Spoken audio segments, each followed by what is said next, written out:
ప్రార్థన చేసుకుందాం. స్తోత్రము తండ్రి, స్తోత్రము దేవా, స్తోత్రము తండ్రి, స్తోత్రము దేవా, స్తోత్రము తండ్రి, స్తోత్రములు.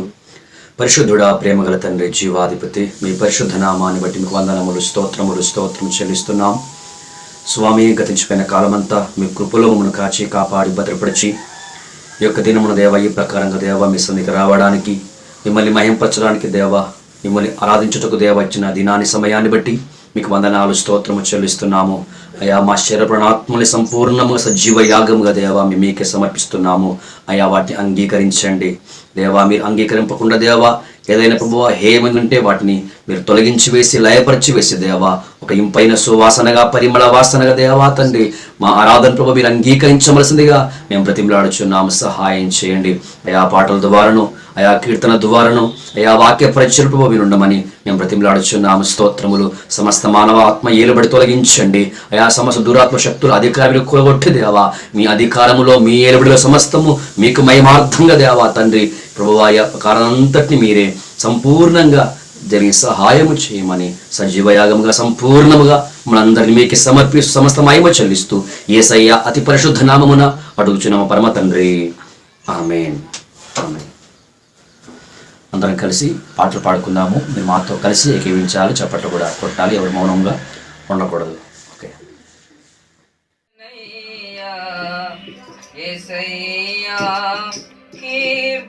కీర్తించెదనయ్యా, స్తోత్రించెదనయ్యా, యేసయ్యా కీర్తించెదనయ్యా. నీవు చేసిన మేలులకునే రుణము తీర్చగా చాలనయ్యా. నీవు చేసిన మేలులకునే రుణము తీర్చగా చాలనయ్యా.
కూడి వచ్చినటువంటి ప్రభు బిడ్డలందరికీ యేసుక్రీస్తు నామములో వందనాలు. మనం చదువుకున్నటువంటి ఈ కీర్తన భాగం ఆసాపు రాసినటువంటి ఈ దైవ ధ్యానం దేవుడి వాక్యాన్ని ధ్యానం చేయుట ఒక నరునికి ప్రాముఖ్యమైన సంగతి. ఆసాపు, దావీదు, కోరాహు కుమారులు వీరందరూ వాక్యాన్ని ధ్యానించేవారు. దేవుడు తమ జీవితంలో, తమ పితరుల జీవితంలో ఏమైతే చేశాడో వాటిని మళ్ళీ జ్ఞాపకం చేసుకొని వాటి ప్రకారంగా తమ జీవితాన్ని దిద్దుకోవడానికి ఇష్టపడినటువంటి వారే ఈ యొక్క దైవజనులు. ఆ వాక్యాన్ని ధ్యానిస్తూ దేవుడు తమ పితరుల జీవితంలో ఏం చేశాడో దాన్ని ధ్యానిస్తున్నప్పుడు మా జీవితంలో అటువంటివి జరగకుండా, అనగా వారు తప్పిపోయినప్పుడు దేవుడు వారి మీద కోపగించినటువంటి పరిస్థితిని వారు గమనించినటువంటి ఆ పరిస్థితులన్నీ గుర్తు చేసుకొని వారు నిజంగా తమ జీవితాన్ని సరైన మార్గంలో నడుచుకోవడానికి వారు దేవుని యొక్క కార్యములను, ఆ దేవుని యొక్క వాక్యాన్ని, కట్టలను ధ్యానించిన వారే ఈ యొక్క ఆసాపు, దావీదు, ఈ కోరాహు కుమారులు. అట్లయితే ఈరోజు మనం ఈ వాక్యాన్ని ధ్యానిస్తాం. ఈరోజు అట్లయితే ఈ ధ్యానిస్తున్న మనం కూడా ఈ వాక్యానుసారంగా మన జీవితాన్ని ఏం చేయాలి? ఇప్పుడు మలుచుకోవాలి. ప్రభా, నిజంగా నేను కూడా ఆ విధంగా బ్రతకాలి, నీ కోపాగ్నికి నేను ఆహుతైపోకూడదు, నిజంగా నీకు ఇష్టానుసారంగా నేను బ్రతకాలని మనం ఆ వాక్యాన్ని ధ్యానిస్తూ ఆ వాక్యానుసారంగా మన జీవితాన్ని కట్టుకోవడానికి, సరిదిద్దుకోవడానికి మనం ప్రభు చేతికి అప్పగించుకుందాం. ఎలాంటి మనం వాక్య ధ్యాన నిమిత్తం ఈరోజు చిన్నటువంటి వాక్య భాగంలో చదువుదాం. 20 వచ్చింది చదవండి. ఆయన బండను కొట్టగా నీరు ఉక్కెను, నీళ్లు కాలువలై పారెను. ఆయన ఆహారం ఇయ్యగలడా అని తన ప్రజలకు మాంసము సిద్ధపరచగలడా అని వారు చెప్పుకొనిరి అని రాయబడింది. తమ పితరుల కాలంలో ఏం జరిగింది అనే విషయాన్ని గురించి ఇక్కడ ఆసాపు ధ్యానిస్తున్నప్పుడు ఆ వాక్యాన్ని మరొకసారి ఆ యొక్క తమ పితరుల జీవితంలో ఏంటైతే దేవుడు చేశాడో, తమ పితరులు దేవుడికి వ్యతిరేకంగా ఏమైతే మాట్లాడుకున్నారో ఆ విషయాలను ఇక్కడ అతడు ఆ విషయాన్ని ధ్యానిస్తున్నాడు. ఏమనుకున్నారంట వారు? ఆయన బండను కొట్టగా నీరు ఉబికెను, నీళ్లు కాలువలై పారెను. ఆయన ఆహారము ఇయ్యగలడా? ఆయన ఆహారము ఇయ్యగలడా? ఆయన తన ప్రజలకు మాంసము సిద్ధపరచగలడా అని వారు చెప్పుకొనిది అని రాయబడింది. 2 ప్రశ్నలు ఇక్కడ కనబడుతున్నాయి. ఏమనట? ఆయన ఆహారము ఇయ్యగలడా, ఆయన తన ప్రజలకు మాంసము సిద్ధపరచగలడా అని వారు చెప్పుకున్నారు అని రాయబడింది. నిజంగా ఇశ్రాయేలీయులు ఈ మాట దేవునికి వ్యతిరేకంగా వారు మాట్లాడుతున్నారు. ఏమని మాట్లాడుతున్నారు? ఆయన ఆహారం ఇవ్వగలడా, ఆయన తన ప్రజలకు మాంసము సిద్ధపరచగలడా అని వారు ప్రశ్నను వేస్తూ వారు మాట్లాడుకుంటున్నారు, ఒకరికొకరు ప్రశ్నించుకుంటున్నారు. నిజంగా దేవుని అద్భుత కార్యములు చూసినటువంటి ఇశ్రాయేలు జనాంగం ఐగుప్తు కొలిమిలో వారు బానిసత్వం కింద కట్టలో బంధించబడి కఠిన బానిసత్వంలో ఉన్నప్పుడు వారు మొరపెట్టినప్పుడు దేవుడు వారిని ఆ మొర ఆలకించి ఆ కఠిన బానిసత్వము ఆ సంఖ్యలను పెంచి వారు విడిపించిన దేవుడు ఆహారం ఇవ్వలేడా? నేరుడు వారికి ఇవ్వగలడు. అయినప్పటికీ వారి యొక్క అవిశ్వాసాన్ని బట్టి దేవుని మాటను నమ్మకుండా అవిశ్వాసమైపోయి ఈరోజు అడుగుతున్నారు, నిజంగా దేవుడు వారికి ఆహారం ఇవ్వగలడా, వారికి మాంసం ఇవ్వగలడా, సిద్ధపరచగలడా అని వారు అనుకుంటున్నారు, వారు ప్రశ్నిస్తున్నారు. నిజానికి ఎన్నో అద్భుతములు వారి దగ్గర జరిగాయి. ఫరో ఇంటిలో నిజంగా ఫరో యొక్క ఆ సైన్యములో కానీ ఇంటిలో కానీ ఎక్కడ చూసినా సంహారతతో చేసింది. ప్రతి ఒక్కరింటిలో పీనగా, ప్రతి ఒక్కరింటిలో చావు. కానీ ఇశ్రాయేలు యొక్క సమాజంలో ఏ ఒక్కరు వృద్ధి చెందలేదు. గొర్రె పిల్ల రక్తాన్ని బట్టి వారందరూ నిజంగా రక్షింపబడి ఉన్నారు. ఇశ్రాయేలు ఇంటిలో ఎక్కడ మరణం లేదు, కానీ ఐగుప్తులో ప్రతి ఒక్కరింటిలో మరణం. ఇదంతా వారు కరుణారా చూశారు. యేసుక్రీస్తు యొక్క అనాదిలో మన కోసము నియమింపబడిన గొర్రెపిల్ల యొక్క యేసుక్రీస్తు యొక్క రక్తాన్ని బట్టి రక్షింపబడిన వారు. సంహారదూత వారి ఇంటిలో ప్రవేశింపలేదు. ఎందుకోసం వారి ఇంటిలో ప్రవేశింపలేదు?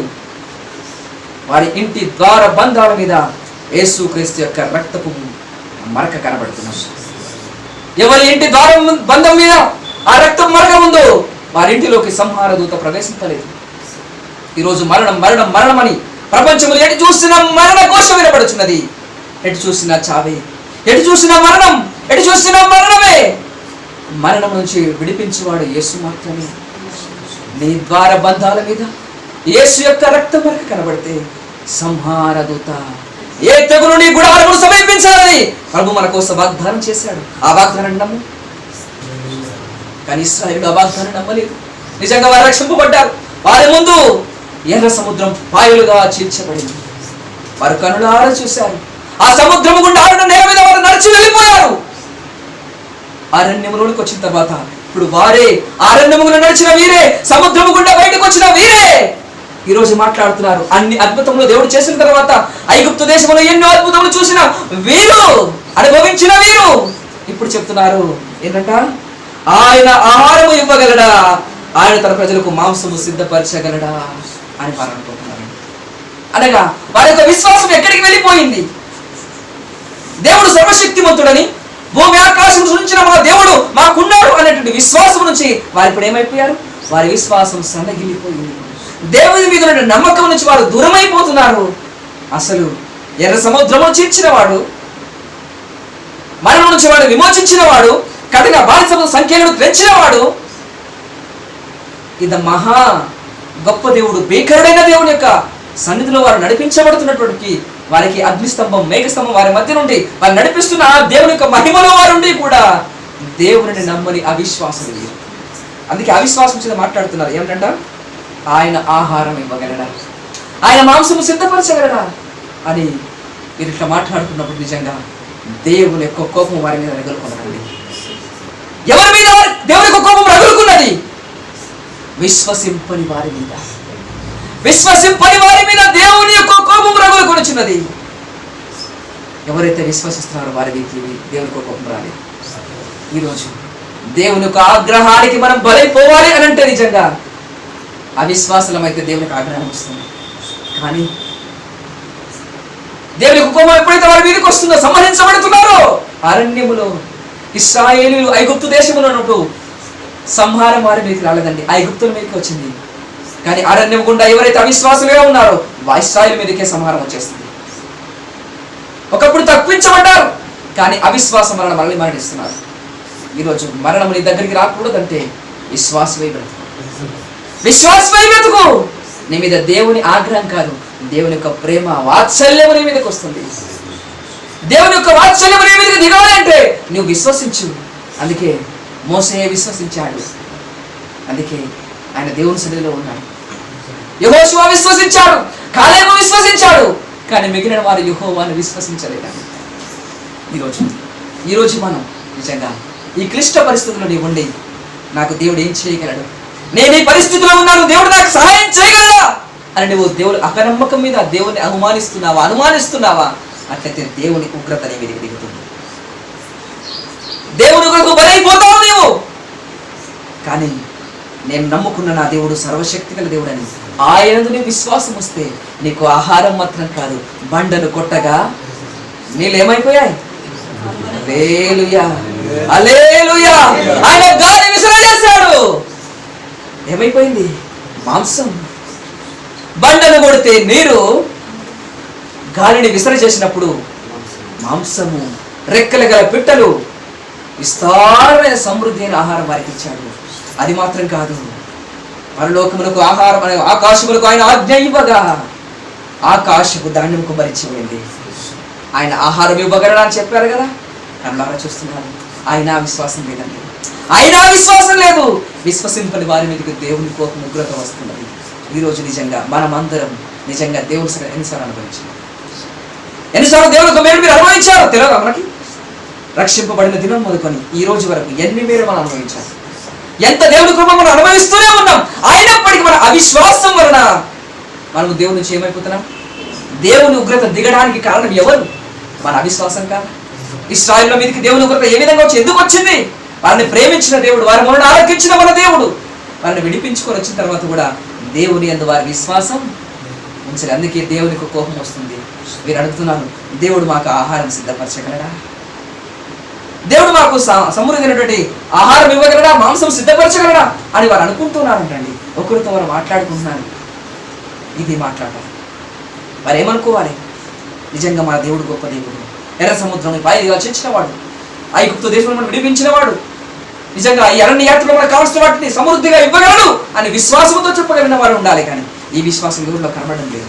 ఈరోజు వారిలో మనలో కనబడుతున్నారు. ఒకప్పుడు పాపంలో ఉన్నప్పుడు దేవుడు నన్ను విమోచింపలేడు. నిజంగా పరో యొక్క బానిసత్వం కింద ఉన్నటువంటి వారిని ఎలాగైతే విడిపించాడో, పాపం అనే సంకల చేత బంధించబడిన మనల్ని ఒక్కొక్కరిని విడిపించలేదా దేవుడు? అట్లయితే ఈరోజు అదే విశ్వాసంలో ఈరోజు మనం ఉన్నాం. రెండో ఒక వాక్యం జరుపుకున్నాం. 35వ వచనం చదవండి. దేవుడు తనకు ఆశ్రయదుర్గమనియు మహోన్నతుడైన దేవుడు తమకు విమోచకుడనియు వారు జ్ఞాపకము చేసుకొని 34 చదవండి. వారిని ఆయన సంహరించినప్పుడు వారు ఆయనని వెదకిరి. ఎప్పుడు వెతుకుతున్నారు? ఇప్పుడు ఎప్పుడైతే సంహారం మళ్ళీ వచ్చేసింది, ఐగుప్తులో సంహాసం ఐగుప్తులకు వచ్చింది, కానీ అరణ్యములో సంహారం ఎక్కడికి వచ్చింది? విశ్వసింపని ఇశ్రాయేలు మధ్యలోకి వచ్చేసింది. వారిని ఆయన సంహరించినప్పుడు అప్పుడు వెతుకుతున్నారా? వారు తిరిగి హృదయపూర్వకముగా హల్లెలూయా ఎట్లా బతికినట్టున్నారు? ఇప్పుడు హృదయపూర్వకముగా బతిపాలుకొని వచ్చినారా? దేవుడు తమకు ఆశ్రయదుర్గమనియు మహోన్నతుడైన దేవుడు తమకు విమోచకుడనియు వారు జ్ఞాపకము చేసుకొనిరి. ఇక్కడ మనం అడుగుదాం, ఏమనుకున్నారు? ఇప్పుడు ఇశ్రాయేలు మీదకి దేవుడికి కోపం వచ్చేసింది. ఏ విధంగా వచ్చిందంటే మనం ఒకటి చదువుతున్నాము 30 దేవుని కోపం వారి మీదకి దిగను, వారిలో బలిసిన వారిని ఆయన సంహరించెను, ఇశ్రాయేలులో ఎవరి నుంచి కూల్చారు, ఇంత జరుగును వారు ఇంకొరు పాపం చేయొచ్చు, ఆయన ఆశ్చర్య కాలంటిని ఆయన నమ్ముకొనకపోయింది, కాబట్టి ఆయన వారి దినములు ఊపిరి వలె గడిచిపోజేసను, వారి సంవత్సరంలో అకస్మాత్తుగా గడిచిపోయిన వాడి సంవత్సరాలు ఊపిరి వలె దినాలు గడిచిపోయాయి. చూస్తుండగానే వారి జీవితం అయిపోయింది, వారు గతించిపోయారు. సంహారం వారి మీదకి వచ్చినప్పుడు అప్పుడు హృదయపూర్వకంగా యెహోవాకు తిరిగారు. తమకు ఆశ్రయ మహోన్నతులైన దేవుడే మాకు ఆశ్రయ దుర్గమని హృదయపూర్వకంగా ఆయనకు తిరిగి ఆయన బతిమాలుకొనిచున్నారు. ఇప్పుడు ఎప్పుడైతే బతిమాలుకున్నారో నిజంగా దేవుడు మనం ఏం చేస్తాడు? క్షమించే దేవుడు. మన దేవుడు ఎంత కోపం కలిగిన వాడు ఎప్పటికీ, ఎప్పుడైతే దీన హృదయం కలిగి మళ్ళీ దేవుని అయితే మల్లుకుంటామో నిజంగా మన వాత్సల్యపూర్ణుడు ఆయన వాత్సల్యపూర్ణుడు. కానీ ఇంతగా బ్రతిమాలుకున్న జనాలు ఆ విధంగానే ఉండలేదండి. మనకి చదువుతాం 36వ వచనం. ఆయనను వారి హృదయం ఇంతవరకు నిజంగా దేవుని వైపు తిరిగి బతిమాలుకున్నటువంటి ఈ జనాంగం ఆయనను వారి హృదయము ఏంటి?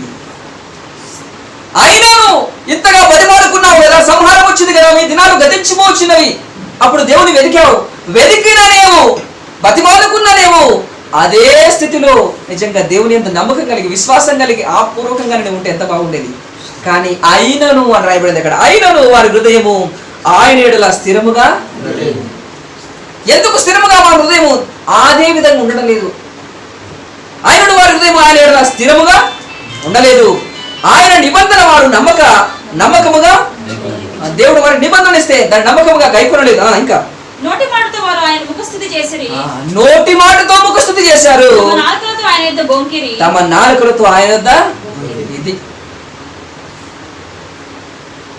ఇంత జరిగినప్పుడు కూడా తమ యొక్క హృదయం దేవుని ఎంత నమ్మకంగా లేదు, స్థిరంగా లేదు.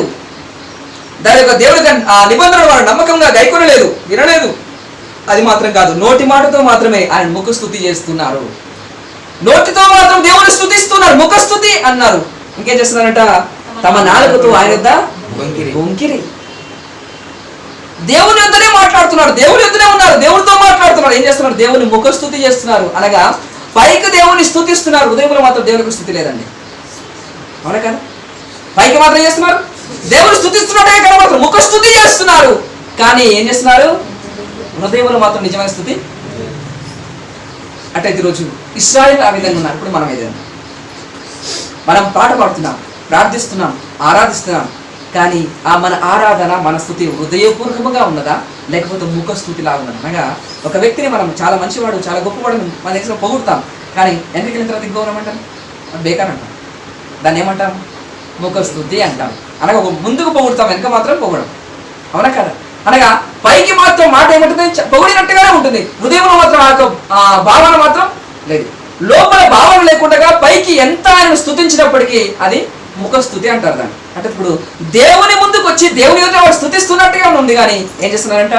ముఖస్థుతి చేస్తున్నారు. ఇంకా ఆయన మీద ఏం చేస్తున్నారు? బొంకుతున్నారు. ఎందుకు ఇలా జరిగిందంటే ఇంకో మీద బొంకడం. అవునా కదా? ఏం చేస్తున్నారు? బొంకడం. అట్లా ఈరోజు ఈ బొంకుట ముఖస్థుతి చేయుట అనేటువంటిది ఇశ్రాయేలుకు అలవాటైపోయిందండి. ఏం చేస్తున్నారు? ఇశ్రాయేలుకు అలవాటైపోయింది బొంకుట ముఖస్థుతి చేయుట. అందుకే ప్రభు ఈ లోకానికి వచ్చినప్పుడు చెప్పాడు, వారు నన్ను ఏం చేస్తున్నారు? పెదవుల ద్వారా నన్ను గణపరుస్తున్నారు, కానీ హృదయం ఎక్కడైంది? నాకు దూరముగా. దేవుడు హృదయాన్ని ఎరిగిన వాడు, అనగా హృదయపూర్వకంగా ఒకప్పుడు మన్నుకున్నట్టుగానే ఉన్నారు, కానీ ఆయనను వారికి హృదయం ఆయన స్థిరంగా. ఇప్పుడు ఈరోజు మన హృదయం ఆయన ఎందుకు స్థిరపడిపోవాలి? మన హృదయం ఆయన స్థిరపడిపోవాలి. అందుకే భక్తులే దావి చెప్తున్నారు, స్థిరమైన హృదయం నాకు మరలా దేవుడు పుట్టించాలి. ఆ స్థిరమైన మనసులో మనం ఉండాలి, కానీ ఆ స్థిరమైన మనసు లేకుండా అస్థిరమైన మనసు కలిగిన వారై ఉన్నారు. ఎలాంటి మనసు? అస్థిరమైన మనసు. దేవునికి ఒక స్థిరమైన హృదయం లేదు, స్థిరమైన మనస్సు లేదు, అస్థిరమైన హృదయం. అస్థిరమైన మనసు గాలికి అటు ఇటు కొట్టుకొని వరగా మనం ఉండకూడదు. ఒక స్థిరమైన దృఢమైన మనసు మనకు ఉండాలి. అంటే ఇశ్రాయేలు స్థిరమైన మనసు కలిగిన వారు కాదు. కొంతకాలం మాత్రం ఎప్పుడైతే వారి మీద ఉపద్రవాలు, ఎప్పుడైతే కష్టాలు నష్టాలు వారి మీద ముంచి వస్తున్నాయో అప్పుడు మాత్రం హృదయపూర్వకంగా దేవునికి తిరిగినట్టుగా ఉన్నారు, కానీ అది కొంతకాలం తర్వాత ఆ యొక్క స్థిరమైన మనసు ఉండుకోవడం లేదు. అది వెళ్ళిపోతుంది, గాలికి కొట్టబడుతున్నారు వారు. తర్వాత దేవుని నుంచి వారు దూరం అవుతున్నారు. అయినప్పుడు కూడా వారు దూరం అయినప్పుడు కూడా వారు దేవుని యొక్క ముఖస్థుతి చేస్తున్నారు, బొంకుతున్నారు. అవునా కాదా? ఏం చేస్తున్నారు? ముఖస్థుతి చేస్తున్నారు. ఇంకేం చేస్తున్నారు? బొంకుతున్నారు. ఈ విధంగా బొంకిన వాడు ఇంకో మనం యెహోషువ గ్రంథం ఒక మాట చదువుకొని మనం యెహోషువ గ్రంథం 7వ అధ్యాయం 11వ వచనం. ఇశ్రాయేలీయులు పాపము చేసి ఉన్నారు. ఇశ్రాయేలు పాపం చేసి ఉన్నారు. నేను వారితో చేసిన నిబంధన వారు మీరే ఉన్నారు. శపితమైన దానికి కొంత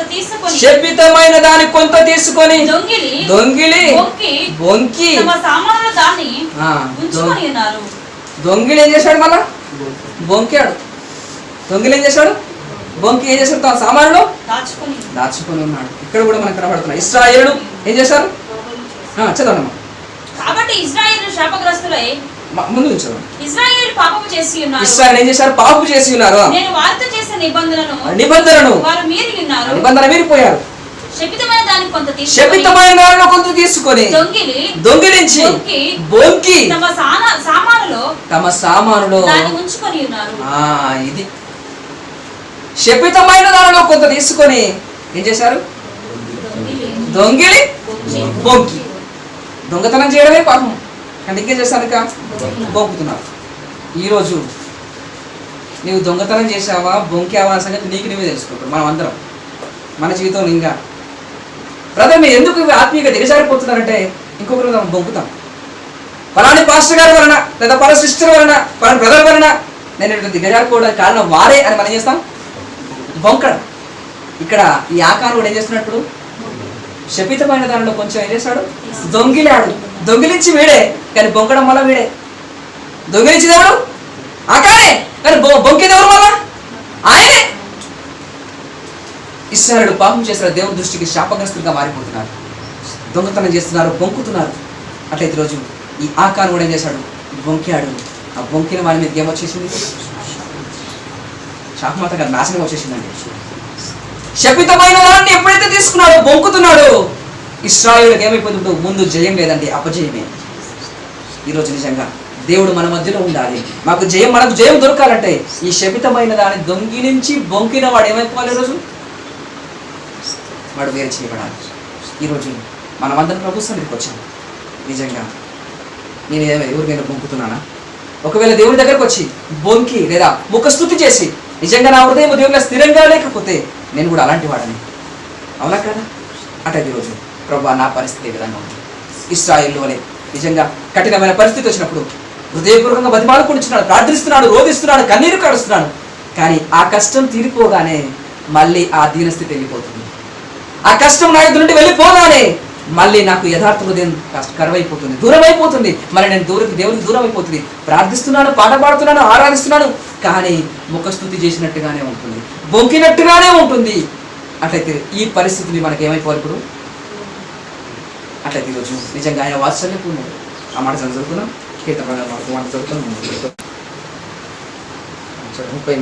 అయితే ఆయన వాత్సల్య సంపూర్ణుడై అయితే ఆయన వాత్సల్య సంపూర్ణుడై వారిని నశింపజేయక వారిని నశింపజేయక వారి దోషము పరిహరించువాడు. హల్లెలూయా. ఆయన వాత్సల్య సంపూర్ణుడు. ఏం చేస్తాడు ఆయన? మరి చెప్పండమ్మా. అయితే ఆయన వాత్సల్య పూర్ణుడై వారిని నశింపజేయక వారి దోషమును పరిహరించువాడు. తన ఉగ్రతను ఏమాత్రము రేపుకొనక పలుమారు కోపమును హల్లెలూయా తన ఉగ్రతను రేపుకొనకుండగా తన కోపాన్ని అణుచుకునే మన దేవుడు అండి. తన కోపం వస్తుంది కానీ ఆ కోపాన్ని అణుచుకొచ్చున్నాడు. అందుకే ఈరోజు మనం బతుకున్నాం. ఒకవేళ ఆ కోపాన్ని దేవుడు అణుచుకోకపోతే ఈరోజు మనకు సమాధానం మీద ఏముండే తెలుసా? గడ్డి మొలిసేది. మనం అందరూ మర్చిపోయేవారు. సజీవులు ఉన్న భూమి మీద మనకు గుర్తు ఇక్కడ తెలియదు. కానీ దేవుడు ఏం చేశాడు తెలుసా? ఆయన వాత్సల్య సంపూర్ణుడై మన దోషమును పరిహరించువాడు ఆయన. అందుకే తన కోపాన్ని అణుచుకునే దేవుడు. రండి తలడు వంచండి. నిజంగా దేవా నీ కోపాన్ని అణుచుకోకపోతే ఈరోజు నేను బ్రతికుండేవాని కాదు. నిజంగా నేను ఆజ్ఞను మీరిన వాడని. సహోదరుడా నిజంగా దేవుని ఆజ్ఞను మీరలేదండి సార్. నీకు కష్టం వచ్చినప్పుడు, నష్టం వచ్చినప్పుడు, ఇబ్బంది వచ్చినప్పుడు, కరువు వచ్చినప్పుడు, రోగం వచ్చినప్పుడు హృదయపూర్వకంగా యేసు వైపు వస్తున్నావు. కానీ ఆ రోగం, ఆ ఇబ్బంది, ఆ కరువు తీరిపోగానే దేవుని ఎడల ఉన్నటువంటి ఆ యొక్క స్థిరమైన హృదయం దూరం అయిపోవాలి. ఆరాధిస్తున్నావు, బాధపడుతున్నావు, సేవ చేస్తున్నావు, కానీ ముఖస్తుతి చేసినట్టుగా బొంకినట్టుగా ఉంది నీకు ఆరాధన. ఆయన ఆగ్రహమును దేవుడు అణుచుకొనుచున్నాడు. ఆయన కోపాన్ని అణుచుకొనుచున్నాడు ఆయన. అందుకే రోజు మనం బ్రతుకున్నాం. ఆయన వాత్సల్య పూర్ణుడు, నీ దోషముడు పరిహరించువాడు ఆయన. ఈరోజు దేవుడు మనతో మాట్లాడిన ఈ మాట, దేవుని యొక్క వాక్యాన్ని బట్టి, దైవ ధ్యానాన్ని బట్టి నీవు ధ్యానం చేసుకో వాక్యాన్ని. సహోదరుడు ఆయన వెలిసారు నీ వెలిసారు ముఖ స్తుతి చేస్తున్నావు ఈరోజు దేవుని ఎదుట.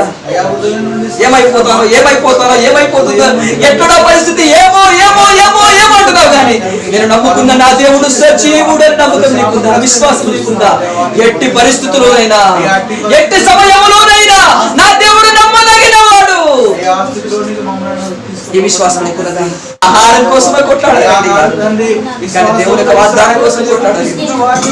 ఈరోజు నీకేమడుగుతున్నావు? దేవుడు ఆహారం కాదు, నీకేం దేవుడు వాగ్దానం చేశాడు, ఆ వాగ్దానం కోసం కలిగినట్టు నీ వాగ్దానం నిత్య జీవం. ఇశ్రాయేలు యొక్క వాగ్దానం ఏం తెలుసా? వాగ్దాన దేశం. మాట్లాడుకుంటున్నారు, ఆహారం ఇవ్వగలరా అని మాట్లాడుకున్నారు. ఆహారం ప్రాముఖ్యం కాదు, వాగ్దాన దేశం ప్రాముఖ్యం. ఆహారం ప్రాముఖ్యం కాదు, వాగ్దాన దేశం ప్రాముఖ్యం. నిన్ను నడిపించగలవాడు ఆయన దిగి వచ్చి ఉన్నాడు. నేను విడిపించినకు, నేను నడిపించినకు, నేను అందరికి చేర్చుటకు ఆయన దిగి వచ్చి ఉన్నాడు. నీ మీద ఆయన శక్తిహీన మేఘాన్ని వచ్చాడు. అట్లే తినొచ్చు. నీకు ఆహారం చేయగలవాడా అని అపనమ్మకముగానే ఉన్నాడు. ఇప్పుడు హృదయపూర్వకంగా ఆయన వద్ద ఆయన వాత్సల్య సంపూర్ణుడై నీ యొక్క పాపాన్ని ప్రాయశ్చిత్తం చేయగలవాడు ఆయనే. నీ పాపమును ప్రాయశ్చిత్తం చేయగలవాడు ఆయనే.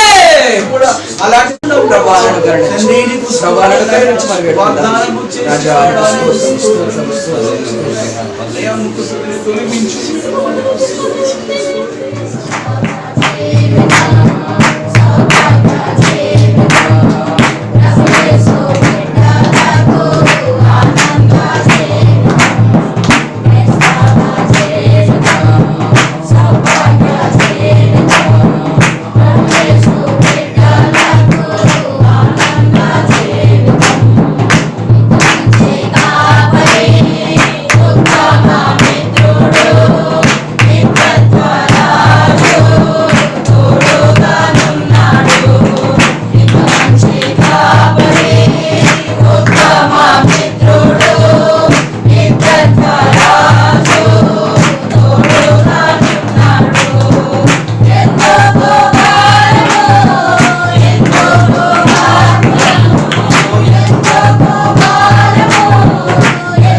ప్రార్థనలు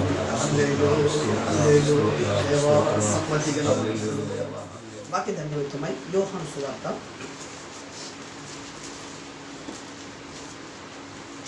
21వ అధ్యాయము దాని 5వ వచనం చదవండి. యేసు పిల్లలారా భోజనమునకు మీ యొద్ద ఏమైనా ఉన్నదా అని వారిని అడగగా లేదని వారాయనతో చెప్పింది. మీ అందరికీ తెలిసిన వాక్య భాగమే ఎన్నోసార్లు మనం మీరు విని ఉంటారు. ఇక్కడ కొందరు శిష్యులు సముద్రంలో ఎంబడుతున్నారు, చేపలు పడుతున్నారు అనగా అప్పుడు యేసుక్రీస్తు అక్కడికి వచ్చి శిష్యులు తట్టున్నారు. పిల్లలారా, మీరు చూసారా? పిల్లలారా మీరే పిల్లలారా మీ దగ్గర పిల్లలారా భోజనమునకు మీ దగ్గర ఏమైనా ఉన్నదా? ఎవరు అడుగుతున్నారేమాట? హల్లెలూయా. శిష్యులను యేసు అడుగుతున్నాడు ఏమనంటే, పిల్లలారా భోజనమునకు మీ దగ్గర ఏమైనా ఉన్నదా? అంటే ఏసై కాకలేనప్పుడు ఇప్పుడు మీరు ఏం చేస్తున్నారు? చేపలు పడుతున్నారు. ఎక్కడ? సముద్రంలో. యేసుక్రీస్తు మరణం తర్వాత, ఆయన మరణించిన తర్వాత వీళ్ళు ఏం చేశారు? మళ్ళీ తిరిగి చేపలు పట్టడానికి సముద్రంలోకి వెళ్ళారు. అక్కడ పేతురు కూడా ఉన్నారు. పైగా వీళ్ళందరూ కలిసి ఏం చేస్తున్నారు? చేపలు పడుతున్నారు. అప్పుడు యేసుక్రీస్తు అక్కడ వారికి ప్రత్యక్షంగా ఇక్కడికి వచ్చి అంటున్నారు, పిల్లలారా మీ దగ్గర భుజించుటకు తినుటకు ఏమైనా ఆహారం మీ దగ్గర ఉన్నదా? స్తోత్రం, హల్లెలూయా. ఏ మాట దేవుని యొక్క ఆత్మ స్పష్టంగా మీతో మాట్లాడుతున్నారు. ఈరోజు మీ దగ్గర ఏమైనా ఆహారం ఉన్నదా? దేవుడు ముందు మాట్లాడగలే. యేసుక్రీస్తు శిలువ మరణానికంటే ముందు ఈ మాట యేసు శిష్యుని అడిగినట్టుగా నాకు ఎక్కడ లేదు. ఇంతకుముందు ఒకసారి అడిగారు. ఎక్కడ 5 రొట్టెలు 2 చేపలు 5,000 మంది పెట్టడానికి అప్పుడు ఒకసారి అడిగారు, మీరే వారికి ఆహారము వడ్డించుండి అని చెప్పి అక్కడ విషయం అడిగారు. ఇక్కడ శిష్యుని అడుగుతున్నారు, పిల్లలారా మీ దగ్గర తినటకి ఏమైనా ఉన్నదా? హల్లెలూయా. ఇప్పుడు నిజంగా చెప్పండి, వీరి దగ్గర భుజించడానికి ఆహారం ఉంటే వీరు సముద్రం వెళ్ళేవారా లేదా? వెళ్తారా వెళ్ళారా? వెళ్తారు. అంటే వీళ్ళ దగ్గర ఆహారం ఉంటే వారు అక్కడ ఏం చేసేవారు కాదు, ఎక్కడికి వెళ్ళేవారు కాదు. అంటే దాని అర్థం ఏంటి? వీరికి ఇంకా ఇన్ని రోజులు మా దగ్గర ఎవరుండే? యేసయ్య ఉండే. 5 రొట్టెలు 2 చేపలు 5,000 మందికి పెట్టిన ఇప్పుడు యేసు లేడు. ఇప్పుడు యేసు లేడు. ఆయన పట్టబడి దొంగల చేతిగా స్తోత్రం దొంగల మధ్యలో చేర్చబడి ఆయన ఏం చేశారు? సిలువ చేశాడు, చంపేశాడు. కనుక ఇప్పుడు మేము ఏం చేయాలి? ఇప్పుడు ఏం చేయాలి? బ్రతకాలి కదా. ఇప్పుడు ఇన్ని రోజులు ఎవరు బ్రతికించారు? యేసయ్య ఉండే కనుక మమ్మల్ని ఆయన ఏం చేసిండు? బ్రతికించుండు. ఇప్పుడు ఆయన ఏం చేశాడు? ఆయన ఇప్పుడు లేడు. ఆయన చంపబడ్డాడు, ఆయన అప్పగింపబడి చనిపోయాడు, పాతి పెట్టబడ్డాడు. కనుక ఇప్పుడు మాకేం కావాలి? ఆహారం కావాలి. కనుక ఇప్పుడు మేము ఏం చేయాలి? ఇప్పుడు ఆహారమును సమకూర్చుకోవడానికి వారు ఏదైతే వదిలిపెట్టారో దాన్ని పట్టుకొని తిరిగి ప్రయాణం ప్రారంభించారు. హల్లెలూయా. ఒకప్పుడు బాప్తిసమిచ్చి యోహాను యేసుని చూపించి, ఇదిగో లోక పాప భారాన్ని మోసుకొని పో దేవుని గొర్రె పిల్ల. నా మాట వింటున్నారా? ఎవరు?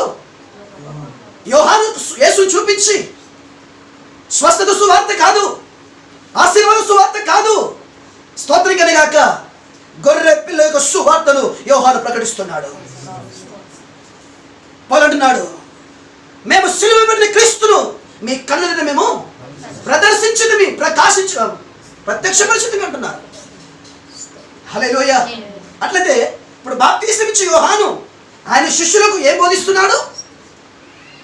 అద్భుతములు చేయవాడు, ఆశ్చర్యం చేయవాడు కాదు, ఇదిగో లోక పాప భారమును మోసుకొని పో దేవుని గొర్రె పిల్ల. హల్లెలూయా. ఈ మామూలు వ్యక్తి కాదు. ఈయన సర్వలోక పాప పరిహారము కొరకు వధింపబడబోతున్న దేవుని గొర్రెపిల్ల అని ఎప్పుడైతే యేసుక్రీస్తుని గురించిన ఈ శుభవార్త ఆ శిష్యులు విన్నారు, వెంటనే యోహాను విడిచిపెట్టేవారు యేసును వెంబడిస్తున్నారు. రబ్బీ, నీ ఎక్కడ కాపురం ఉన్నా? హల్లెలూయా. యేసు అద్భుతాలు వారు చూడలేదు. యేసు యొక్క సూచక్రియలు మహత్కారం వారు ఇంకా చూడలేరు. కేవలం యోహాను యొక్క మాట నమ్మి బయలుదేరిన వారే. నమ్మి బాప్తిసం పొందినవాడు రక్షింపబడును. హల్లెలూయా. అనగా యోహాను యొక్క మాట నమ్మి శిష్యులు కొందరు యేసును వెంబడించారు. వారు స్తోత్రం, అట్లా మాట నమ్మి వెంబడించిన వారే శిష్యులందరూ.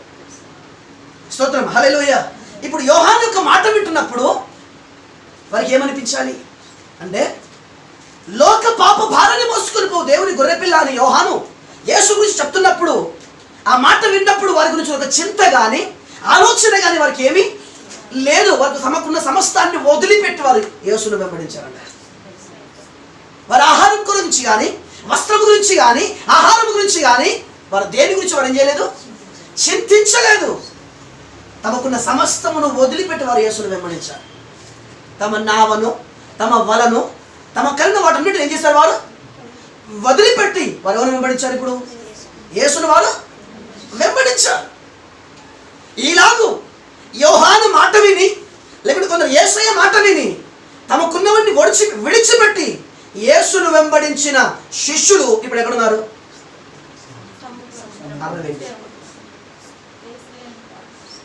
కారణం ఏంటి? అద్భుతాలు చూశారా లేదా? సమాధిలో నుండి లాజరు బయటికి రావడం చూశారా లేదా? స్తోత్రం, హల్లెలూయా. సముద్రము నిమ్మలమగుట చూశారా లేదా? ఇన్ని చూసినా 5 రొట్టెలు 2 చేపలు 5,000 మందికి వీరే పంచిపెట్టారు. ఇన్ని చూసి, ఇన్ని విని, ఇన్ని చేసిన వీరే ఇప్పుడు ఏం చేయడు? యేసు చంపబడ్డాడు. ముందే చెప్పాడు, నేను మిమ్మల్ని అనాథలుగా. కరోనా వచ్చిందని అందరూ వదిలిపెట్టారు కానీ యేసు వదిలిపెట్టాడు. కరోనా వచ్చిందని మనం యేసును వదిలిపెట్టాం కానీ యేసు మనం వదిలిపెట్టలేదు. అందుకే బతుకున్నాం. హల్లెలూయా. పట్టుకొని రమ్మని ఇప్పుడు ఎవరైనా వస్తారా? నేను వస్తారా? నీ బంధువులు రమ్మంటే వస్తారా? స్నేహితులు రమ్మంటే వస్తారా? ఇప్పుడు మీ ఇంటికి పేరు ప్రశాంత్ గారు వస్తారా? రారు. ఎందుకు రారు? హల్లెలూయా. కరోనా భయం విడువని బంధాలన్నీ విడిచింది. ఇప్పుడు స్తోత్రం కనుక విడిచిపెట్టని బంధాలన్నీ ఇప్పుడు ఏమైపోయినాయి? రాలా పోదామంటే ఇప్పుడు వచ్చేటోడు ఎవడు లేడు. నువ్వు రమ్మన్న వాడు రాడు, వాడు రమ్మన్న నువ్వు ఎందుకు? దేవునికి భయం లేదు, కరోనా భయం వేసింది ఇప్పుడు అందరికి. అవునా కదా?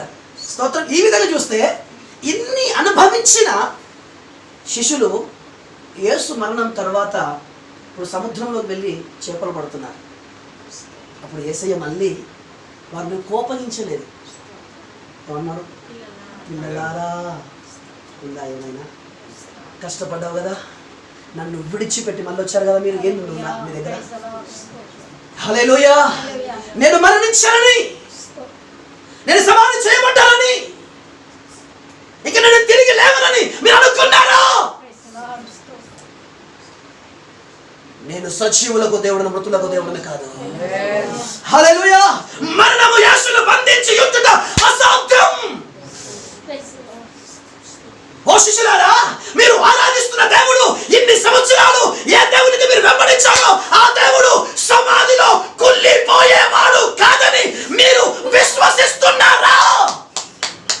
విశ్వసించిన ఎడల మీలో నుండి జీవ జల నదులు ఊపికి పారును. హల్లెలూయా, హల్లెలూయా. యోసేపు ఫలించని కొమ్మ ఎక్కడ? ఎండిపోయిన ఎడారిలో ఐగుప్తులో ఫలిస్తున్నాడు. సంగమా, ఆరిపోయిన దివిటీలు కలిగి యేసును ఎదుర్కొని ఇక్కడ కూర్చున్నారా? హల్లెలూయా. నీ పవిత్రత, నీ ఆత్మీయ రోషము, నీ ప్రత్యక్ష జీవితం ఆరిపోలేదా? హల్లెలూయా. స్వతంత్రతావా? హల్లెలూయా, హల్లెలూయా. పరిశుద్ధాత్మ మీలో మంట పుట్టుచుగాక. హల్లెలూయా. చల్లారిపోయిన నీ బ్రతుకులో ఓ స్తోత్రం కలిగాక. సాతాను అర్పిన నీ ఆత్మీయ మంటను దేవుడు పుట్టుచుగాక.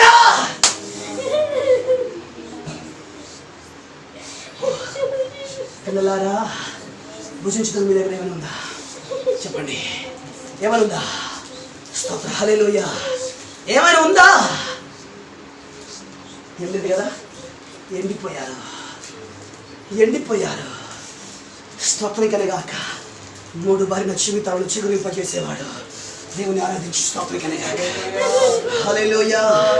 3 బారిన జీవితాలను చిగురింపజేసేవాడు ఆయన. హల్లెలూయా. ఇంకా నా బ్రతికైపోయింది అనుకుంటున్నావా? హల్లెలూయా. దేవుడు ఏర్పరచుకున్న శేషాన్ని దేవుడు వదిలిపెట్టాడు. హల్లెలూయా. దేవుడు ఏర్పరచుకున్న సంఘాన్ని దేవుడు ఎన్నడూ విడిచిపెట్టాడు. అది 100 మంది కాదండి, ఒకరు కావచ్చు, ఇద్దరు కావచ్చు. హల్లెలూయా.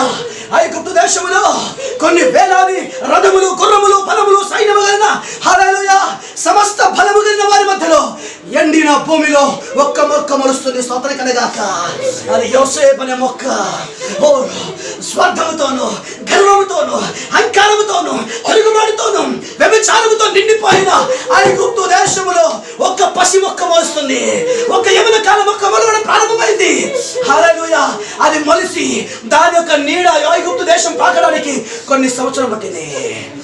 హల్లెలూయా, హల్లెలూయా. ఓ అప్పుడే రాలేదు. ఆ మొక్క ఎదిగి బయటికి రావడానికి కొన్ని సంవత్సరం పట్టింది.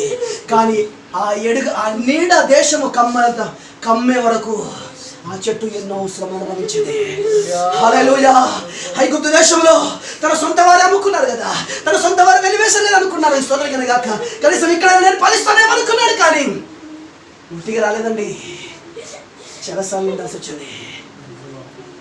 చేయని నేరం భరించాల్సి వచ్చింది. కానీ యోసేపు, నీ దగ్గర తినడానికి ఏమైనా ఉందా? అన్నలారా కలవరపడకండి, నన్ను నమ్ముకున్న వాళ్ళారా, ఇదిగో మీ కొరకు దేవుడు ముందు పంపించాడు. హల్లెలూయా, హల్లెలూయా. లోకానికి కలవరం యోసేపుకు కాదు. ఎందుకంటే తన సంఘానికి దేవుడు ముందే వాగ్దానం చేశాడు, భయపడకూడి, ఇవన్నీ జరుగుతాయి. అక్కడక్కడ కరువులు, భూకంపములు, దేశం మీదకి దేశము, రాజ్యం మీదకి రాజ్యము, మనుషుల మీదకి మనుషులు, భయంకరమైన చీకటి చనుములు కమ్ముతుండగా దేవుని పిల్లలు పాటలు పాడతారు. ఇప్పుడు వాడు హల్లెలూయా.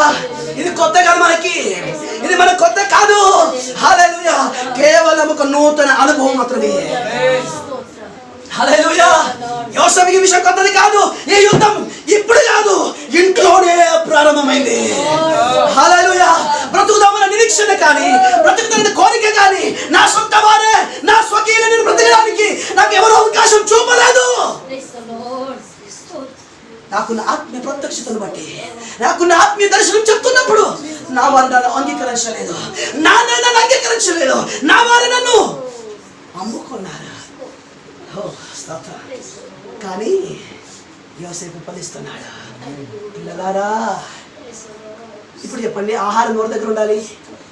అమ్ముడు పోయిన బానిసగా ఉన్న యోసేపు దగ్గర ఉండాలా? తన స్వదేశంలో ఉన్న తన తండ్రి ఇంటిలో ఉన్న అన్న దగ్గర ఉండాలా?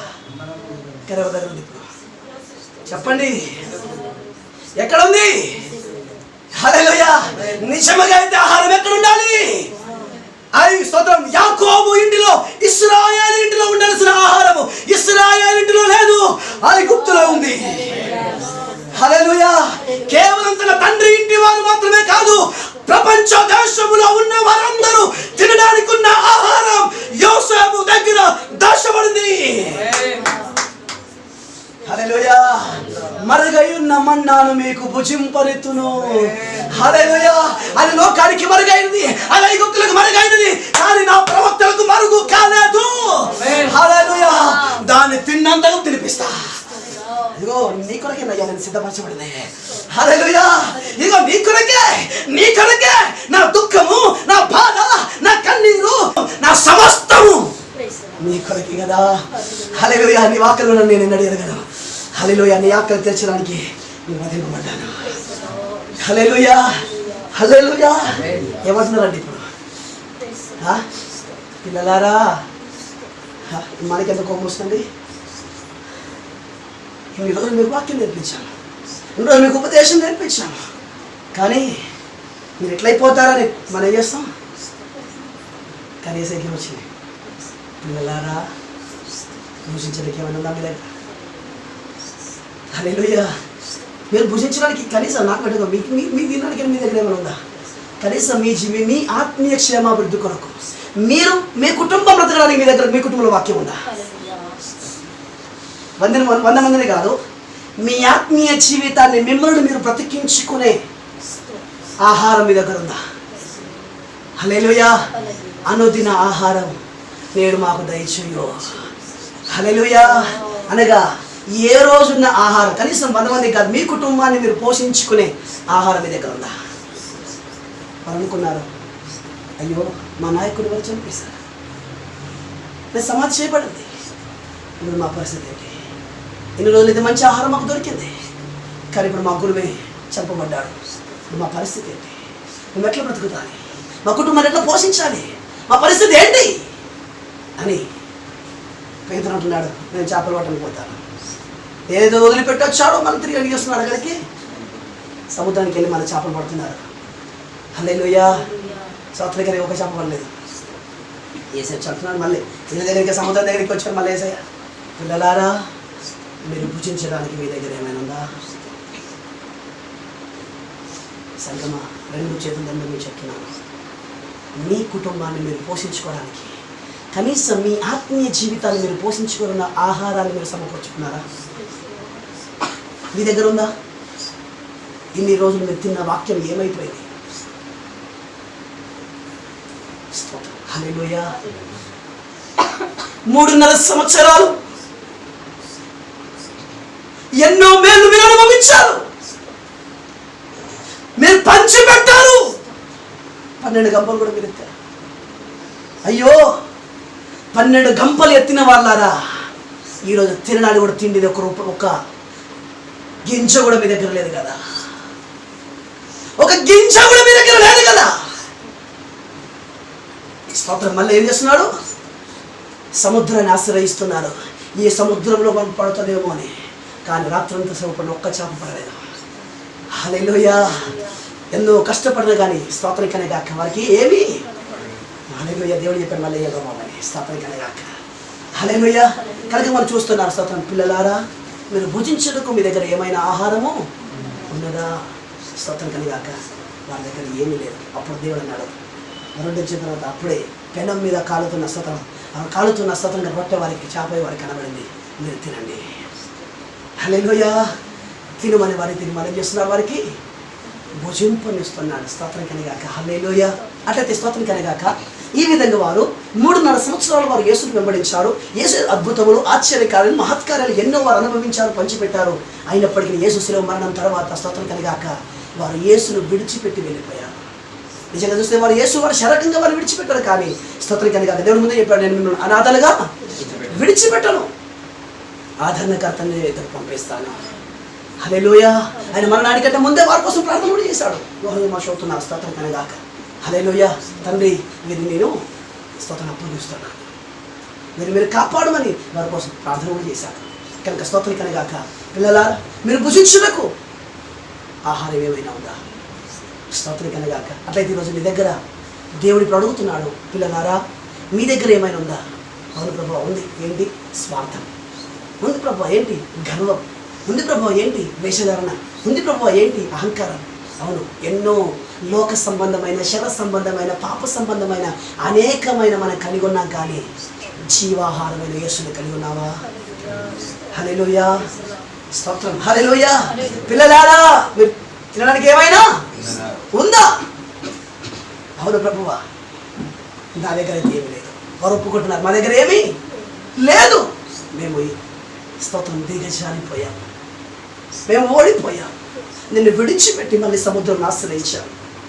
హల్లెలూయా. స్తోత్రం కనగాక అప్పుడు దేవుడు మళ్ళీ ఓర్మితో స్తోత్రం వారి కొరకు మళ్ళీ సిద్ధపరిచాడు. స్తోత్రం. అట్లయితే ఈ చివరి దినాల్లో మనం ఉంటుండగా నిజంగా మీ దగ్గర ఏమైనా ఉందా? అట్లయితే ఇప్పుడు దేవుడు స్తోత్రం కలగాక మళ్ళీ మనం సిద్ధపరచబడింది. 2015 సంవత్సరాలకి స్తోత్రం కలిగి 20 సంవత్సరాల క్రితమే మన కొరకు రక్తం చెందించారు. స్తోత్రం మార్చు ముందుకు సాగిపోదాం. స్తోత్రం. మొదటి కొరింథీయులకు రాసిన పత్రిక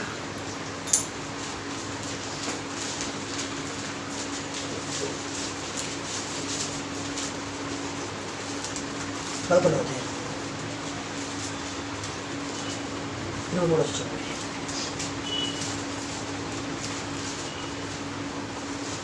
నేను మీకు అప్పగించిన దానికి ఆ, ప్రభు వలన పొందితిని. నేను మీకు అప్పగించిన దాన్ని ప్రభు వలన నేను పొందితిని. ప్రభు అయిన యేసు ప్రభు అయిన యేసు తాను అప్పగింపబడిన రాత్రి అప్పగింపబడిన రాత్రి ఒక రొట్టెనెత్తుకొని ఒక రొట్టెనెత్తుకొని కృతజ్ఞతలు చెల్లించి కృతజ్ఞతాస్తుతులు చెల్లించి దాన్ని విరిచి ఇది ఇది మీ కొరకైన మీ కొరకైన నా శరీరం, నా శరీరము, నన్ను జ్ఞాపకం చేసుకున్నట్టకై నన్ను జ్ఞాపకం చేసుకున్నట్టకై దీన్ని చూడని చెప్పాను. నేను చేయడని చెప్పాను. స్తోత్రం. హల్లెలూయా. చాలు. స్తోత్రం. కానీ ఇక్కడ ఏదేం చెప్తున్నాడు? హల్లెలూయా. ఇక్కడ నేను పిల్లలారా మీ దగ్గర భుజించడానికి ఏమైనా ఉందా అంటే వారి దగ్గర ఏం లేదు. అప్పుడు దేవుడు వారికి ఒక ఆహారాన్ని అక్కడే సిద్ధపరిచినట్లుగా దేవుడు మనకి ఈరోజు స్తోత్రికనే గాక. హల్లెలూయా. మనం తినే జీవం పొందడానికి స్తోత్రికనే గాక అన్నాడు. మీ కొరకు వేరవబడిన నా శరీరం దీన్ని మీరు తినండి. హల్లెలూయా. నన్ను తిన్నవాడు నా మూలముగా జీవిస్తాడు. స్తోత్రికనే గాక. హల్లెలూయా. హల్లెలూయా. కనుక స్తోత్రికనే గాక. మన ముందు స్తోత్రికనే గాక అది సిద్ధపరచబడిందని జ్ఞాపకం చేసుకొని మన జీవితాలను సమర్పించుకొని స్తోత్రం 3 బలన మన జీవితంలో యేసు చిగురింపజేసేవాడు కనుక స్తోత్రికనే గాక. కనీసం ఈ రోజైనా ఒక నూతన బలం పొందుకొని ఒక నూతన శక్తిని పొందుకోవడానికి దేవుని మన జీవితాలు సమర్పించుకున్నాం. స్తోత్రికనే గాక. దేవుడు అంటున్నాడు, ఇదిగో మీ కొరకైన నా శరీరము. స్తోత్రికనే గాక.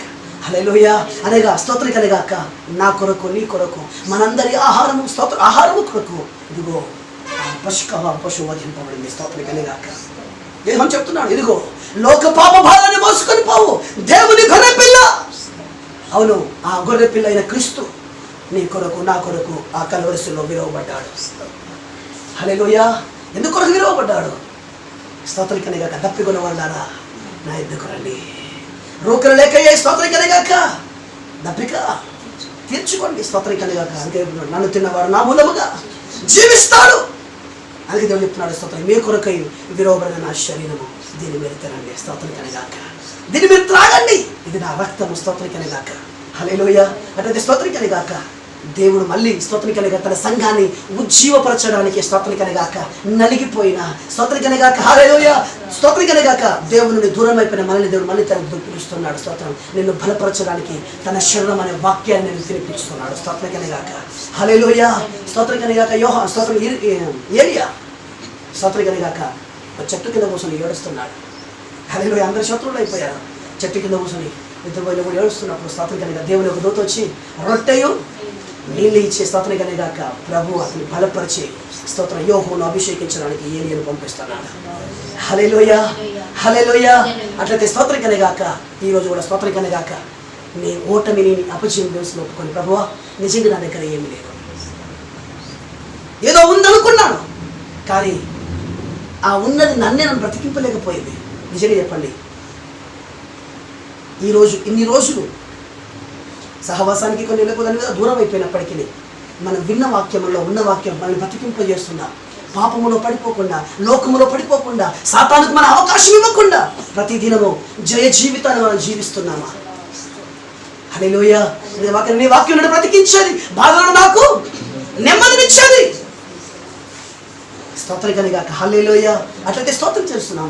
ఈ విధంగా చూస్తే నీవు చెప్తున్న వాక్యం లేకుంటే నువ్వు నీలో ఉన్న వాక్యం నిన్ను బ్రతికింపజేస్తుందా? పాపంలో పడిపోకుండా లోకంలో పడిపోకుండా నేను ఇష్టానుసరమైన మార్గంలో వెళ్ళిపోకుండా ఆ వాక్యము నేను అడ్డుగా లేకుంటే ఆ వాక్యం నేను ఆటంకముగా నీ స్వచిత్తమును కూలగొట్టి దైవ చిత్తం నిన్ను నెరవేర్చబడడానికి ఆ వాక్యం నిన్ను అప్పగించినావా? లేకుంటే ఆ వాక్యం నీలో కార్యసాధకముగా నీలో పనిచేసిందా? స్తోత్రికనే గాక. హల్లెలూయా. కనుక స్తోత్రికనే గాక. పిల్లలారా మీ దగ్గర ఏమైనా ఉందా? లేకపోతే దేవుని పొందుకో. హల్లెలూయా. దేవుని వేడుకో, ప్రభువా నేను నా జీవితంలో ఓడిపోయాను, నీకు నేను దూరం అయిపోయాను, ఒకసారి నాకు సహాయం చేయి. స్తోత్రికనే గాక. నన్ను బలపరచుదేవా. స్తోత్రికనే గాక. నా దగ్గర అయితే ఏమీ లేదు, నా దగ్గర ఏమీ లేదు, ఇగో నన్ను నేను అప్పగిస్తున్నాను, నన్ను నింపండి ప్రభువా. హల్లెలూయా. నీ వాక్యముతో నన్ను నింపండి. స్తోత్రం. నీ పరిశుద్ధాత్మతో నన్ను నింపండి, నీ శక్తితో నన్ను నింపండి. స్తోత్రికనే గాక. హల్లెలూయా. కనుక తన శరీరం మనకు అప్పగిస్తున్నాడు. ఇది దీన్ని తినండి, దీన్ని తిన్నవాడు స్తోత్రికనే గాక నన్ను తిన్నవాడు నా మూలముగా జీవిస్తాడు. హల్లెలూయా. స్తోత్రికనే గాక. ఎప్పుడైతే వారు స్తోత్రికనే గాక యేసును తిన్నారో వారి మీద తప్పిదం లేదు. స్తోత్రికనే గాక. వారు ఎప్పుడైతే యేసును తిన్నారో వారు ఎప్పుడు పోయలేదు, బ్యాటరీ కూడా లేదు. స్తోత్రం కనుగాక దేవుడు వారిని జీవింప చేస్తూనే ఉన్నాడు. కనుక స్తోత్రం కనుగాక యోసేపు ఫలించటి కొమ్మ, యోసేపు స్తోత్రం కనుగాక ఫలిస్తూనే ఉన్నాడు. హల్లెలూయా. ఎన్నో ఆటంకాలు, ఎన్నో అవరోధాలు, ఎన్నో భయంకరమైన పరిస్థితులు. అతన్ని బలపరిచేవారు లేరు, అతన్ని నిలబెట్టేవారు లేరు, అతన్ని ధైర్యపరిచేవారు లేరు, అతన్ని ఆదరించేవారు కూడా లేరు. మనం చాలాసార్లు సాక్షి చెప్తుంటాం స్తోత్రం కనుగాక, అయ్యో సహవాసం నాకు దూరం అయిపోయింది, లేకుంటే నన్ను బలపరిచేవారు లేరే, నాకు ధైర్యం చెప్పేవారు లేరే. స్తోత్రం కనుగాక హల్లెలూయా అని మనం ఎన్నోసార్లు బొంకుతాం. కానీ స్తోత్రం కనుగాక యోసేపును ధైర్యపరిచేవారు లేరు, యోసేపును బలపరిచేవారు లేరు, యోసేపు వెనుతట్టి నడిపించేవారు కూడా లేరు. కానీ స్తోత్రం కనుగాక కృంగిన వేళలో, బలహీన పరిస్థితిలో, చెయ్యనేరం అతని మీద మోపి చెరసాల్లో ఉన్న మొత్తానికి మన నిరీక్షణ గల వారమై రక్షింపబడితే మన వాగ్దానం ప్రకారం స్తోత్రం కనుగాక ఆయన ఏ పరిస్థితుల్లో కూర్చున్నా విశ్వాసంతో కూర్చున్నాడు. నా విమోచకుడు సజీవుడు, హల్లెలూయా, నా విమోచకుడు సజీవుడు, ఆయన వస్తాడు. స్తోత్రం కనుగాక ఆయన తగిన సమయం అందులో నేర్చిస్తాడు. హల్లెలూయా, హల్లెలూయా, హల్లెలూయా. ఈ విధంగా స్తోత్రం కనుగాక వారు దేవుని ఏం చేస్తున్నారు? యోసేపు దీన మనసుకుడే దేవుని కూర్చున్నాడు. తగిన సమయం ముందు స్తోత్రం. యోసేపు ఫలించడి కొమ్మ. హల్లెలూయా. ప్రపంచ దేశముల దగ్గరకు వస్తున్నాయి. ఆహారం కొరకు ఆయన నమ్మిన వారు, ఆయన హింసించిన వారు, ఆయన తోసివేసిన వారు అందరికీ సమృద్ధి అయిన ఆహారం పెడుతూనే ఉన్నాడు. హల్లెలూయా. అట్లయితే స్తోత్రం కనుగాక ఈ ఆహారం అందరికీ పెట్టకముందే స్తోత్రం కనుగాక ఎన్నెన్నో శ్రమలు, నిందలు, అవమానములు ఆయన భరిస్తూనే వచ్చాడు. ఇది ఇంకా అర్థంగా చెప్తాను. ఒక మాట చెప్పిన ముగిస్తాను. ఇప్పుడు మీరు ఏ విత్తనం అయితే వెతుకుతున్నారో ఆ విత్తనం గుట్టిగా రాదు. మీరు వెతుకుతున్న విత్తనము పైన చల్లరు, ఎక్కడ వెళ్తారు? భూమిని చీల్చి ఆ భూమి లోపల నాటుతారు. దాని మీద ఎంతలో ఏముండదు? మట్టి ఉంటుంది. అట్లయితే మీరు విత్తిన గోధుమ గింజైనా సరే, వరి గింజైనా సరే, ఏ గింజైనా సరే అది చచ్చి తన చర్మాన్ని చీల్చుకొని తన లోపల ఉన్న ఆ జీవమును చెట్టుగా వేరుగా బయలుదేరి అది భూమిని చీల్చుకుంటూ, బండను చీల్చుకుంటూ అది బయటకు వచ్చి అది ఫలిస్తుంది. సహోదరులారా, మీ ద్వారా అనేకులు బ్రతకాలి అంటే గోధుమ గింజైన నీవు భూమిలో పడాలి, సావాలి. నీ స్వయము, నీ స్వనీతి, నేను, నాది అనేది మొత్తం పూర్తిగా తొలగిపోయి నువ్వు ఫలించాలి. నువ్వు ఫలించకుండా అనేక ఆటంకములు, అనేక అవరోధాలు, అనేక సమస్యలు వస్తున్నా కూడా నువ్వు ఫలించి అనేక యోసేపు ఇన్ని సంవత్సరాలు పట్టింది. హల్లెలూయా. పట్టిందా లేదా? అర్థం చేసుకున్నారా? ఇన్ని భరించిన యోసేపును స్తోత్రం కనుగాక ద్వారా అందరూ ఎంత ఆశీర్వదింపబడ్డారు? ఒక దేశమా? ఓన్లీ యాకోబు కుటుంబం మాత్రమేనా? చెప్పండి. ప్రపంచ దేశములు ఆ ప్రస్తుత కాలంలో ఉన్న ఆహారం యోసేపు దగ్గర, ఎవరి దగ్గర ఆహారం లేదు. ఇప్పుడు ప్రపంచ దేశములో ఎవరైనా బ్రతక కోరిన ఎడల్లా ఎవరి దగ్గర రావాలి? ఇప్పుడు యోసేపు దగ్గర రావాలి. హల్లెలూయా. అట్లయితే ఇప్పుడు ఈ ప్రపంచ దేశమును బ్రతికించగలిగిన కెపాసిటీ యోసేపు ఎలా వచ్చింది? పాట పాడితే కాదు, ప్రసంగిస్తే కాదు, అనేక శ్రమలు అనుభవించాడు. హల్లెలూయా. ప్రపంచ దేశములు ఒక్క యేసు ద్వారా ఆశీర్వదింపబడుతున్న దానికి కారణం ఏంటి అంటే ఇదిగో 33.5 సంవత్సరములు యేసు ఎండిన భూమిలో లేత మొక్క వలె ఆయన మొలవడం ప్రారంభించాడు. ఆయన తల్లి గర్భములో పట్టింది మొదలుకొని సిలువ మరణం వరకు ఆయన అణచివేయడానికి, ఆయన తొక్కడానికి, ఆయన సంహరించడానికి, ఆయన చంపడానికి, ఆయన నాశనం చేయడానికి వెతుకుతూనే ఉన్నారు. హేరోదు రాజు, శాస్త్రులు, పరిసయ్యులు, హన్న, కయప, స్తోత్రం కలుగాక ఈ విధంగా అందరు యేసుకు శత్రువులే. కానీ యేసు మలుస్తూనే ఉన్నాడు. హల్లెలూయా, హల్లెలూయా. యేసు మలుస్తూనే ఉన్నాడు. కారణం ఏంటి? ప్రపంచ దేశములు యేసు ద్వారా ఆశీర్వదింపబడలే. ఏ కులమైనా, ఏ జాతి అయినా, ఏ మతమైనా, ఎవరమైనా పర్వాలేదు, నువ్వు యేసు దగ్గరికి వస్తే నీ బ్రతుకు ఆశీర్వదింపబడుతుంది. హల్లెలూయా. నీ కుటుంబం ఆశీర్వదింపబడుతుంది. నువ్వు మరణంలో నుండి జీవములోకి దాటిపోతావు. ఇంకా మరణం నీ మీద ప్రభుత్వము చేయదు. హల్లెలూయా. నిజమా కాదా? ఇప్పుడు నీవు ఆశీర్వదింపబడిన ఎవరి వల్ల? యేసు వల్ల కాదా? యేసు వల్ల కాదా? యేసు ద్వారా ఆశీర్వదింపబడిన సంఘమా? ఎట్లా ఆశీర్వదింపబడినావు? యేసు పాట పాడితే కాదు, ప్రసంగిస్తే కాదు, యేసు సిలువ మరణం ద్వారా, యేసు సిలువ మరణం ద్వారా ఆశీర్వదింపబడిన వారులారా, యేసు యొక్క సిలువ మరణమును అప్పగించుకోవడానికి మనకు మనసు ఉందా? హల్లెలూయా. యేసు సిలువ మరణాన్ని ప్రసంగిస్తున్న మనము యేసు శిలువ మరణంలో సమాన పాలివారి కావడానికి మనకు మనసుందా? కనుక పౌలు చెప్తున్నాడు, ఆయన శ్రమ యొక్క అనుభవం ఎరుగు నిమిత్తము, నేను ఆయన శ్రమలో సమాన పాలివాడు అట్టుతో ఎరుగు నిమిత్తము నేను మరణానికి అప్పగిస్తున్నాను. హల్లెలూయ. గౌరవత కాదు, పౌడతలు కాదు, స్తోత్రం కనుక దేనికి అప్పగిస్తున్నాను? హల్లెలూయ, హల్లెలూయ. అట్లయితే స్తోత్రం కనుగాక యోసేపు ఎట్లా పాలించే కొమ్మయ్యాడు, ఎట్లా ఫలాలు వస్తున్నాయి. పాట పాడితే కాదు, స్తోత్రం కనుగాక తాను చిన్న వయసులో నుండి తన తండ్రి ఇంటిలో నుండి తను ఫలించే వరకు అన్ని శోధనలే. హల్లెలూయ. ఫలిస్తున్నప్పుడు కూడా శోధనే, తిన్నవారికి ఆహారం కానీ తనకేం లేదు. అన్నలు వచ్చి ఆహారం కోసం నిలబడ్డ తింటున్నారు కానీ యోసేపు పోయి ఏడుస్తున్నాడు. స్తోత్రం గాక ఎక్కి వెక్కి ఏడుస్తున్నాడు. హల్లెలూయ, హల్లెలూయ. అమ్మకున్న ద్వేషం కాదు, స్తోత్రం కలగాక వారి కొరకు ఆహారాన్ని సిద్ధపరచలేడు ముందే నియమించి ఉన్నాడు. స్తోత్రం కలగాక హల్లెలూయ, హల్లెలూయ. అట్లయితే స్తోత్రం అనేకులకు మనము శపించబడిన ఈ లోకములో, మరణానికి భయపడుతున్న ఈ లోకములో నీవు నేను ఆశీర్వాదకరంగా మార్చబడాలి అంటే స్తోత్రం కలగాక సింహాసనం మీద కూర్చుంటే కాదు, సిలువకి ఎక్కబడాలి. హల్లెలూయ.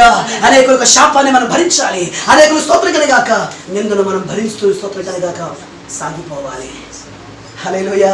కానీ మనకేం లేదు, సెలవు ఎత్తుకోవడానికి మనకేం లేదు, మనసు లేదు. పిల్లలారా మీరు తినడానికి ఏమైనా ఉందా? ఏమీ లేదు. స్తోత్రం కలిగాక మళ్ళా దేవుడు ఎరువబడుతున్నాడు. తినండి నన్ను, తిను నన్ను. హల్లెలూయ. తినుతున్నాను. ఇంకా ఎంత తిన్నా నువ్వు బ్రతికి ఆయన కొరకు ఫలించకపోతే ఎందుకు గొడ్డని ఇప్పటి చెట్లు కనబడుతుంది. హల్లెలూయ. ఆ పరగాక మనపై స్తోత్రం కలగాక రెండు తరలు వంచండి, మోకరించండి, స్తోత్రం ప్రార్థన చేసుకుందాం. హల్లెలూయ, హల్లెలూయ. దేవానికి స్తోత్రములు, స్తోత్రములు, స్తోత్రములు. అందరూ ప్రార్థన చేద్దాము. స్తోత్రం కలగాక. హల్లెలూయ, హల్లెలూయ, హల్లెలూయ, హల్లెలూయ.